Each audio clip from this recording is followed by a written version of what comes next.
We, as a team, weren't too used to a design document. It's not that we don't want one, it's that we believed very strongly in just playing something and feeling if it, like if the design document said Aladdin jumps half his body height, that might be helpful, but does that feel good?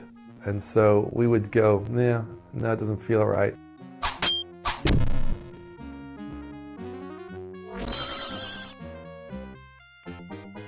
There were elements of the design document, if I went back and looked at it, that I think made it in the game. A large percentage didn't, because it just evolved. And so everything was tuned based upon what we just thought felt right. And so then the level starts getting laid out based on the limitations of the device. So whatever the design said, we're going to have some repetition of things because that's just how the platforms work. The game ended up building itself based upon what felt good or what fit and we could squeeze into the device. We were designing on the fly and Disney was approving it or not approving it or giving input. So it was an organic process. The biggest challenge to program a game like Aladdin is actually to get Aladdin, the character, to fit into the console when you have potentially thousands of frames. How could you ever do that? The way a video game console worked back then is you would draw a box around that character and that whole thing would get stored. So Aladdin was actually the worst case designed character ever because it's a person with a big long sword. And when you hold out the sword, it makes a box like this big because you got Aladdin and the sword doing this. And so it caused us really to think very hard, how could you possibly crunch all these big giant characters into the game?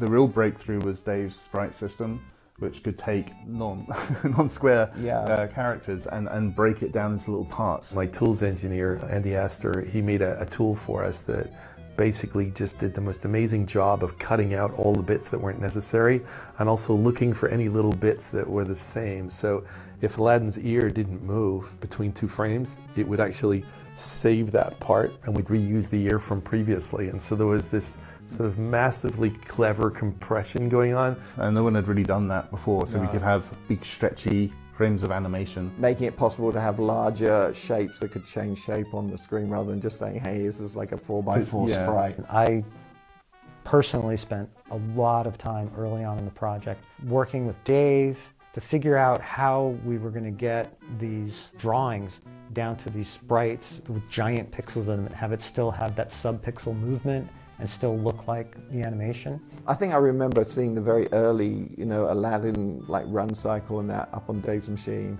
and it was just in black and white pencil still, and seeing it, you could just see it was just so fluid. We'd never seen anything quite like this before. Eventually we got to the point where it worked. Games were very horizontal and vertical before, and we had lots of slopes and angles. Yeah, it didn't require straight lines. Well, you actually had a tile set that would actually build these little lines and would have different angles of these tiles, which would be the thing that the character would walk along. And so we could build different angles, make them go up, and you could make some one way as well, so you could you walk on it, but you could jump back up through it. Yes, this was my method. Is like I would take some element of the game, and I just draw that on my monitor, and then we had to make tiles that were 8x8s.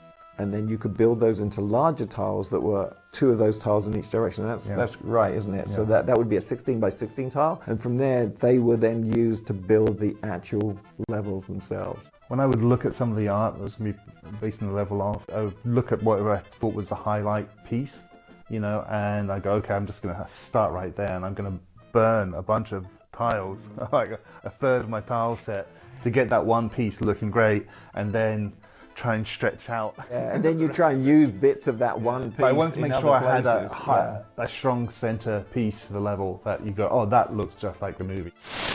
It was also interesting in Aladdin, there's one thing I talk about quite often, is how people play video games, they just want to be entertained. And so we worried a lot about the story of Aladdin. Is it going to be important that we tell the story? And in reality, the kids already know the story, but so there's a whole argument, do we really have to tell the story? And we, of course, agreed in the end, yes, we have to tell the Aladdin story. So we had this scrolling Once Upon a Time thing. We tested it with the kids, and it was so funny because we're watching a room full of kids, and all you see is the thumbs going, click, click, play the game, we don't play care, the game. we don't care. I don't want to read any of this. Yeah, but we just spent a week making this beautiful thing. There was one girl in the room who sat and read all this stuff, and we pulled her out and said, why did you read all this, why did you read the story? And she goes, because I thought it would say something important and it didn't, and I'm really annoyed. So, it's just the story. They're setting it up. so it's a very interesting point, because there's a discussion on whether video games should be, more about Narrative. stories and more about gameplay. I think it was pretty clear at that point in the industry, it was all about the gameplay. Sound is way more important than most teams are ever willing to admit. This is one thing that Dave really fought for. Audio actually took up the most space of these cartridges. And so if you wanted more memory on your cartridge, oh, well, that's $3 more per cartridge. And so they never gave music guys anything. But what Dave would do is he would say to me, look, Tommy, pretend you didn't have any restrictions. What could you get the Sega Genesis to sound like? So me and Dave, we used priority. We were doing things that no one had ever done before. And then Dave, again, to his credit, he would take that to the president of the company, Martin, and say, hey, look, guys, if you spent that extra $3 or $4, look what we could get this to sound like.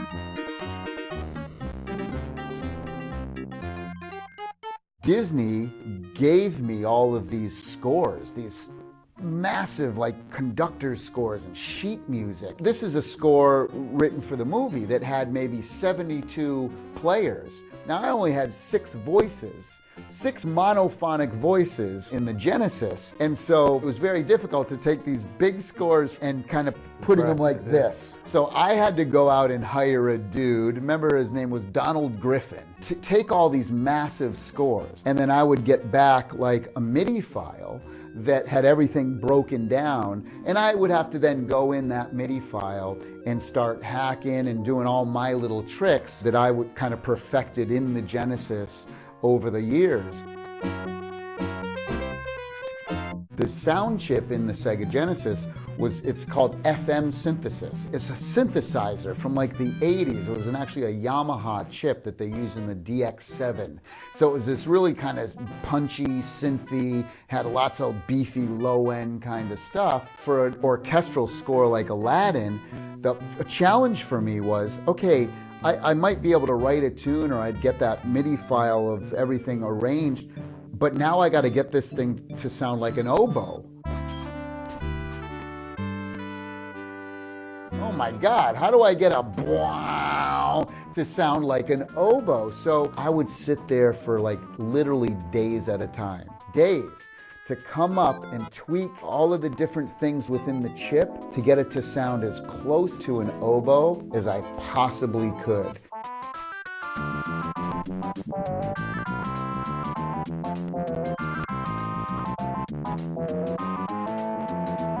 At the time, everything sounded very digital in the game industry. You would think of a note as being off or on. Yeah. And, Beep, boop, boop, it's beep, on or off. beep, doop, doop, beep. He would go in there and hand edit Yeah. each strike, say for on a drum, to be just a little Just a different. little off. Just a little different, just so it Yeah. sounded softer and real. The easy thing to do would just be to quantize everything so it was exactly Boom, on the boom. beat, but it didn't have human feel. Yeah. And so the only way to get that human feel was to go in and literally tweak touch it. every single number and listen and tweak again. I definitely appreciated the work that was getting done. There's no question. Sometimes he would come in, it would blow me away. I'd be like, how are you doing this? Okay, that sounds like a real electric guitar. And he's like, it is.